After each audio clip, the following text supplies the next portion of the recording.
Oi, pessoal, boa noite. Hoje é a nossa sexta aula de oncologia e o assunto vai ser transplante de medula óssea. Nós já vimos a parte de quimioterapia, já vimos cirurgia oncológica, já vimos os tipos de cânceres que afetam as pessoas e já vimos a parte da legislação, as leis, os decretos e as portarias que regem o cuidado do paciente com câncer. E hoje, para a gente continuar os nossos conteúdos da nossa ementa, falaremos sobre o transplante de medula óssea. O transplante de células-tronco, ele é uma modalidade de tratamento para doenças oncológicas. Então, sobretudo nos pacientes que têm as leucemias, linfóides e mieloides, e aí nesse público se enquadra mais como prevalente as crianças e adolescentes, e também outros indivíduos que, por conta desse tipo de câncer, quando a leucemia é linfóide, é porque as células cancerígenas fazem parte dos glóbulos brancos da medula óssea, as células linfóides. Quando as leucemias acontecem nas células mieloides, que também são glóbulos brancos produzidos na medula óssea, aí nós dizemos que é uma leucemia mieloide. Tanto leucemias linfóides como mieloides, dependendo da situação clínica do paciente, o tratamento definitivo desses cânceres será o transplante de medula óssea. Mas qualquer pessoa não pode ser doador de medula óssea para aquele paciente. Tem que ser compatível na questão das células da medula e também da tipagem sanguínea e de outros fatores que precisa haver essa compatibilidade entre doador e receptor. E esse transplante de medulas acontece através de uma infusão venosa, intravenosa, de células-tronco para restabelecer a função medular e imunológica do paciente.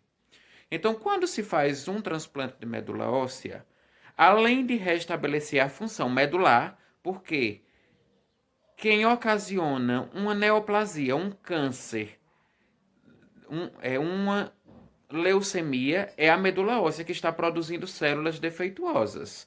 No entanto, precisamos também restabelecer a função imunológica do paciente. O que isso quer dizer? Quer dizer que quem é responsável pelas defesas imunológicas do nosso corpo são os glóbulos brancos produzidos pela medula óssea. Se por acaso esses glóbulos brancos estão sendo produzidos de forma defeituosas ou de forma neoplásicas, se há ali um câncer, uma leucemia, então quer dizer que aqueles linfócitos, eles não serão capazes de conferir uma boa resposta imunológica do paciente. É por isso que nós dizemos que todo paciente com câncer, ele tem um sistema imunológico comprometido. E principalmente se esse câncer for no sistema sanguíneo. Ou seja, se for uma leucemia. Vocês concordam comigo? Então, essas células elas são obtidas através da medula óssea, do sangue periférico do doador ou do cordão umbilical e placentário no caso de obtenção de células-tronco do feto.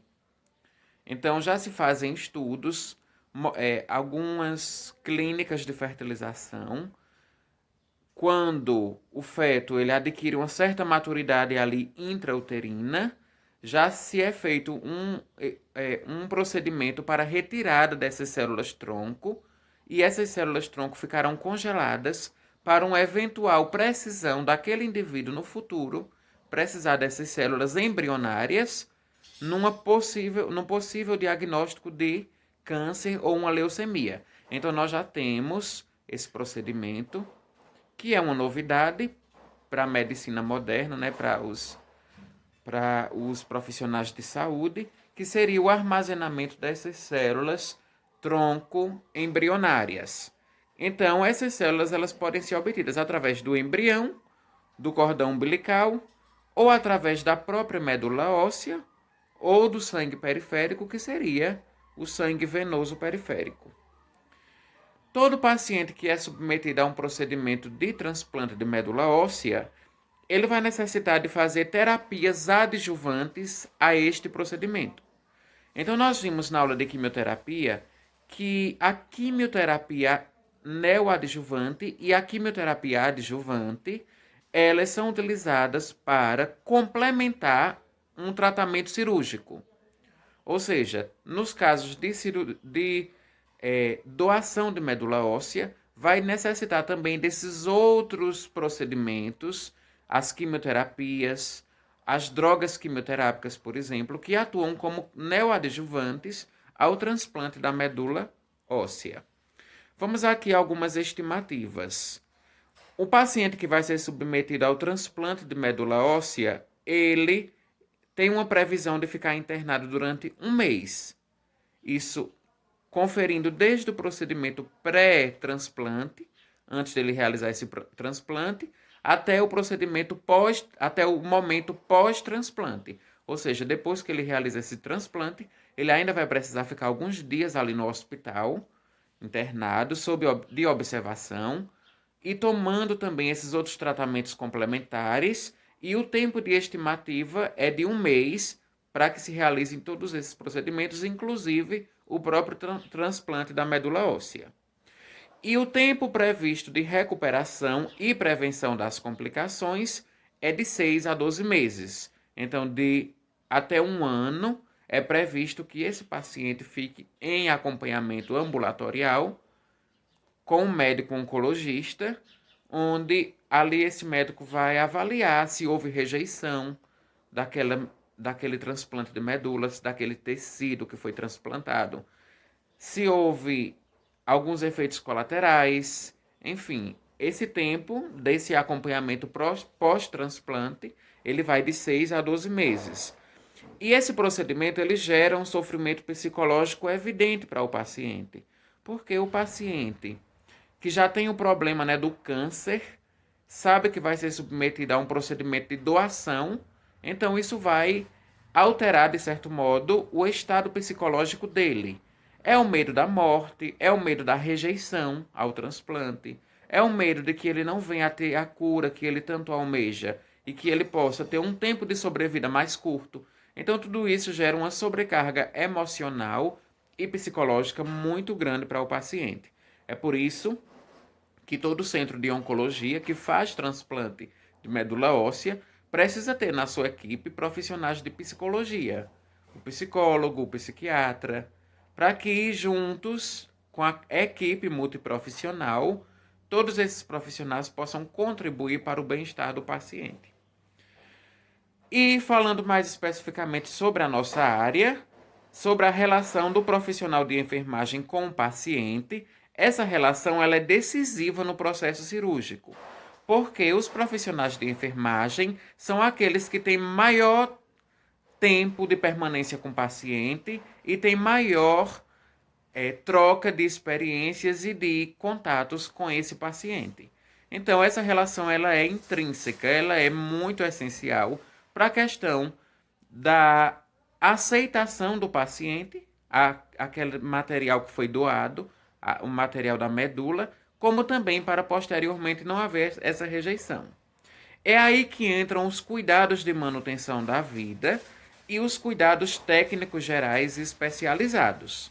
Isso tanto na questão do preparo do paciente, antes do procedimento, como também no momento em si de haver o transplante da medula óssea. Então, nós temos os cuidados de manutenção da vida, que nós vamos destrinchar esses cuidados um por um aqui, e nós temos os cuidados técnicos gerais especializados. Lembrando, gente, que os cuidados técnicos gerais e especializados são aqueles procedimentos que são realizados exclusivamente pelo profissional enfermeiro. Então, o técnico ele não é habilitado, por exemplo, para no momento da infusão das células-tronco, ele não pode fazer esse procedimento, que esse procedimento é privativo do enfermeiro. Porém, o técnico de enfermagem fará os cuidados de manutenção da vida, que são os cuidados complementares a esse paciente que está sendo submetido ao transplante. E também nós iremos ver aqui um por um para que a gente possa aprendê-los. E nós temos, como qualquer outro procedimento e como qualquer outra cirurgia ou doação de órgãos ou de tecidos, muitos desafios e impasses frente a um serviço de oncologia cirúrgica em hematologia. Ou seja, para o paciente que vai receber médulas ósseas, que vai ser transplantado, nós temos os desafios e os impasses. Poderíamos citar alguns dos desafios, como esse paciente, como já havia falado, não aceitar o material transplantado. Nós temos como desafios também os efeitos colaterais das drogas, dos medicamentos, dos quimioterápicos. Nós temos como desafios a questão da mortalidade súbita, que muitos pacientes que são submetidos ao transplante de medula óssea acabam não resistindo e falecem. Então, isso é um dos desafios, dos impasses, das coisas que acontecem, que são imprevistas no momento do transplante. A equipe de enfermagem ela é subdividida em 3 cargos no transplante de medula óssea. Então, nós temos o enfermeiro gerencial, é o profissional de enfermagem de nível superior, que é aquele que vai supervisionar toda a equipe, incluindo vocês, técnicos. Nós temos a equipe de enfermagem assistencial. Recomenda-se que nessa equipe de enfermagem assistencial se tenha um enfermeiro para cada 20 profissionais técnicos de enfermagem. Então, no centro cirúrgico oncológico, normalmente se precisa, dependendo do tamanho e de quantos leitos e de quantos transplantes esse centro oncológico faz, ele poderá admitir até 20 profissionais, entre técnicos e enfermeiros, para realizar esses cuidados básicos ao paciente. E nós temos um enfermeiro de visita burocrática.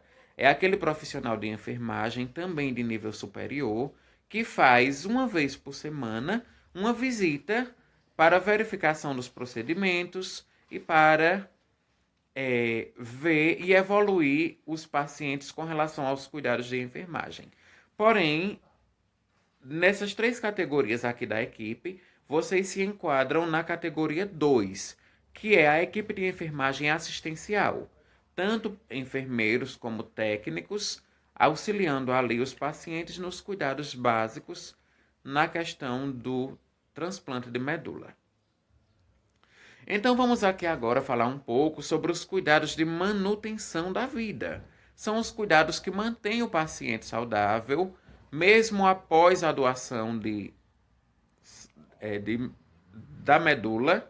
E esses cuidados eles são prestados tanto por enfermeiros de nível superior, quanto pelos técnicos de enfermagem. Vamos aqui a eles. Primeiro, encaminhamento do paciente para o banho, fornecimento de pijamas e toalhas. O paciente que é admitido ali no centro oncológico para receber medula óssea, ele precisa estar bem trajado. A questão também da higiene do banho, a higiene do leito dele. Ele deve ser encaminhado para o banho de aspersão.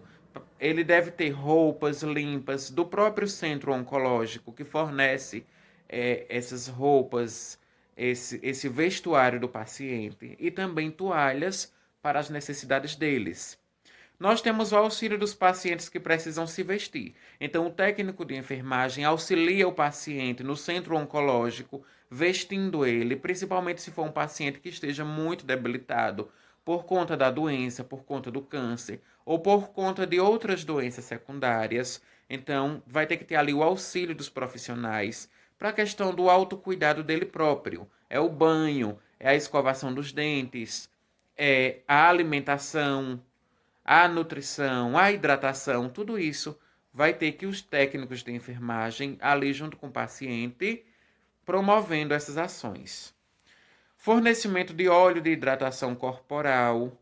Um dos efeitos colaterais, assim, na recepção de medula óssea é a questão da desidratação e da pele do paciente ficar menos elástica.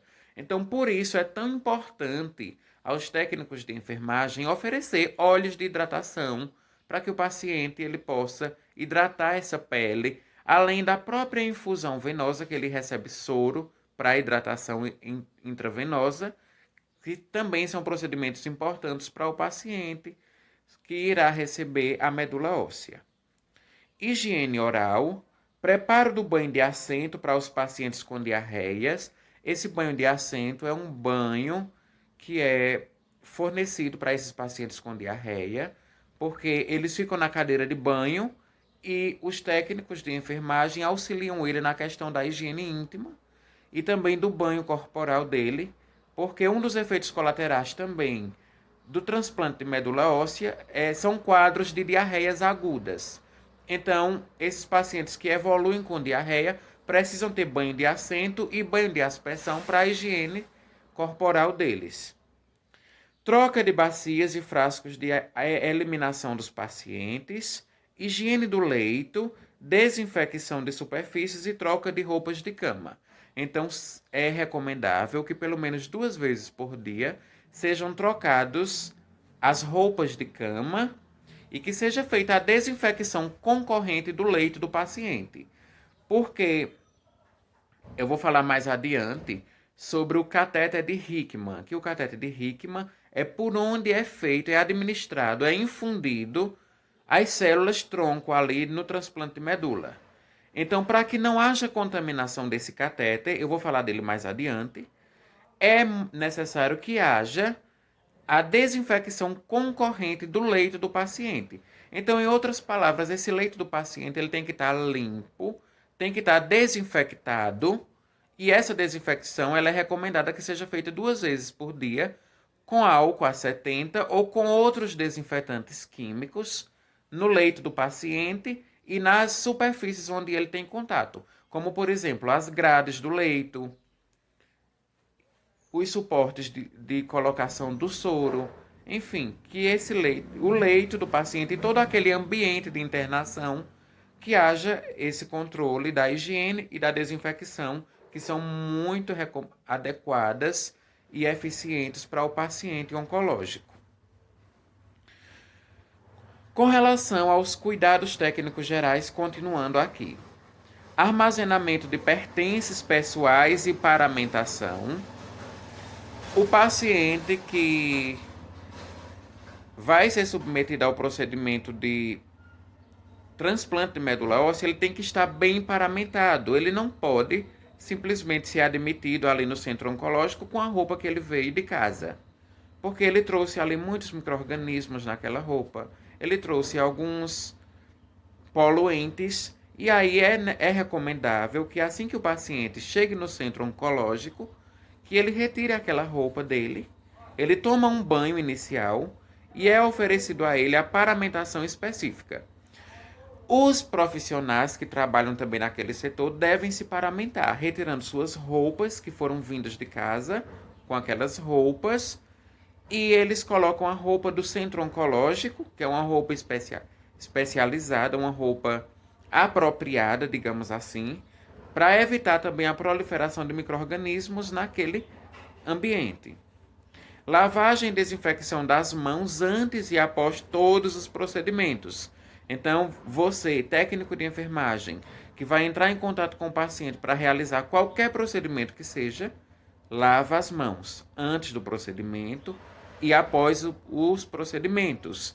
E essa questão da lavagem das mãos ficou muito evidente agora com a questão do coronavírus. Um outro risco para os pacientes oncológicos em centros de transplante de medula óssea é a questão da infecção pelo coronavírus. Já que estamos agora lidando com a pandemia, há um risco acrescido desses pacientes que vão ser submetidos a um tratamento desse também adquirir a infecção pelo vírus.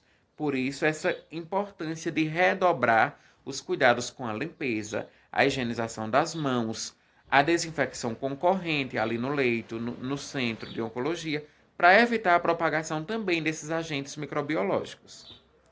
Verificação dos sinais vitais do paciente e do doador. Tanto aquela pessoa que vai doar a medula óssea, como o paciente que vai receber, precisam ser monitorados com relação aos sinais vitais, principalmente pressão arterial, temperatura e a frequência respiratória. porque se houver algum indício de alteração nos sinais vitais, tanto do doador como do receptor, esse procedimento deve ser suspenso até que se corrija esse sinal vital que está em alteração. Então, cabe ao técnico de enfermagem monitorar os sinais vitais, registrando esses sinais vitais no mapa de registro e também comunicar as alterações que houverem de qualquer um dos sinais vitais. Verificar a saturação de oxigênio para ver se esse paciente está oxigenando bem, se está tendo boa respiração, boa ventilação. Mensurar o peso do paciente, porque o cálculo na dosagem ali da infusão das células tronco é feito baseado no peso do paciente. Então, pacientes que têm, por exemplo, 30 quilos, digamos que seja uma criança ou adolescente com 30 quilos, a dosagem daquelas células tronco a serem infundidas naquele paciente vai ser calculada de acordo com o peso, a circunferência abdominal e a glicemia capilar do paciente. Então, a verificação da saturação de oxigênio, o peso, a circunferência abdominal e a glicemia capilar, tudo isso vai ser levado em consideração na questão dos cuidados básicos antes desse paciente ser submetido ao procedimento. Pessoal, eu queria corrigir aqui uma informação que falei anteriormente sobre o banho de assento, que falei que era a questão do banho de expersão com a duchinha, quando esse paciente senta na cadeira de banho e ali é promovida a higienização íntima dele. Na verdade, o banho de assento é uma aplicação de alguns medicamentos, alguns cremes vaginais, ginecológicos para as mulheres, para que, com o objetivo de tratar alguma infecção urinária ou geniturinária que ela venha a ter decorrente de algum processo infeccioso. Então, o banho de assento, diferentemente do que eu falei agora há pouco, essa questão da aplicação de cremes, pomadas e medicamentos por via intravaginal, certo? E aí, continuando aqui, os cuidados técnicos gerais que o técnico de enfermagem faz com o paciente é a questão do controle do balanço hídrico. Alguns pacientes que vão ser submetidos a transplante de medula óssea, eles têm que ser monitorados essa questão do balanço hídrico. A quantidade de líquidos que é ingerida ou que é infundida por via intravenosa e a quantidade de líquidos que é perdida pela diurese. Então, tudo isso o técnico de enfermagem calcula e também registra em prontuário.